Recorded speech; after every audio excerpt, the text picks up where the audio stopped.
ये भारतीय जनता पार्टी के लोग पिछले 36 घंटे से चल रहे इस धरना को समझ नहीं पाए हैं। आदरणीय ममता बनर्जी ने एसआईआर का विरोध, जिस दिन बंगाल का एक भी वोट कटा नहीं था, उस दिन से उन्होंने अपना विरोध शुरू किया। जिस दिन बंगाल में एसआईआर की घोषणा हुई थी, उस दिन आदरणीय ममता बनर्जी ने आवाज उठाने का काम किया था और चुनाव आयोग को बताने का काम किया था कि एसआईआर होना चाहिए, पर एसआईआर का समय भी होना चाहिए। 3 महीने चुनाव में बचे हैं।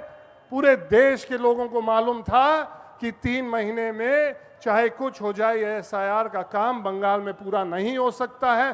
पहले दिन आदरणीय ममता बनर्जी ने आवाज बुलंद की। एसआईआर शुरू हुआ और जब एसआईआर के प्रक्रिया में पहले कर्मचारी की दुखद मृत्यु हुई, तब आदरणीय ममता बनर्जी ने आवाज उठाने की काम किया था। ये पत्थर दिल वाले भारतीय जनता पार्टी का एक भी नेता ने उसमें शोक संवेदना व्यक्त नहीं किया होगा, मगर आदरणीय ममता बनर्जी ने कहा था कि ये पूरे बंगाल का दुख है। पूरी प्रक्रिया जब होने लगी, जब लाखों लोगों का नाम गलत तरीके से कटने लगा, तब आदरणीय ममता बनर्जी ने आवाज उठाया और यहां से उठ के जिन लोगों को भारतीय जनता पार्टी और चुनाव आयोग ने मृतक घोषित कर दिया था, उन लोगों को उठा के यहां से लेके दिल्ली जाने वाली नेता आदरणीय ममता बनर्जी सुप्रीम कोर्ट तक आपकी लड़ाई लड़ी है। मैं उनको बधाई और धन्यवाद देना चाहता हूं। आज जब देश के ऊपर इतना बड़ा संकट है, तो पूरे देश को आप जैसे नेतृत्व की जरूरत है, जो सड़क से लेके हर एक सदन तक और जरूरत पड़ने पे सर्वोच्च न्यायालय तक बंगाल के लोगों का दुख और दर्द बयां करने जाती हैं।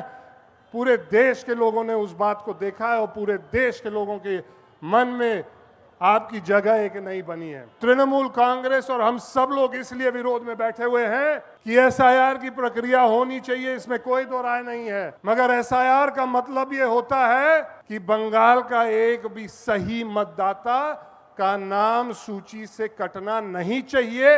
यही चुनाव आयोग को, और जिनको बंगाल में वैनिश कुमार कहते हैं, हम लोग उनको ज्ञानलेस कुमार कहते हैं, उनको ये सुनिश्चित करना था। माननीय सर्वोच्च न्यायालय ने, आज कल्याण बनर्जी ने फिर से बोला कि सर्वोच्च न्यायालय ने बोला है कि एक भी सही मतदाता छूटना नहीं चाहिए।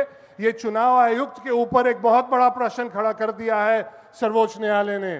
सर्वोच्च न्यायालय ने स्पष्ट रूप से ये निर्देशित किया है कि ये चुनाव आयोग के बस का काम नहीं है, इसीलिए जुडिशियल अधिकारियों को लगाया गया है ताकि ये काम समय से संपन्न हो सकता है। ये साफ इशारा करता है कि चुनाव आयोग की कोई तैयारी नहीं थी, चुनाव आयोग के पास वो संसाधन नहीं था जिससे वो यहाँ का एक पवित्र मतदाता सूची इस देश के लोकतंत्र को बढ़ाने के लिए, इस देश के लोकतंत्र को बचाने के लिए वो पेश कर सकें।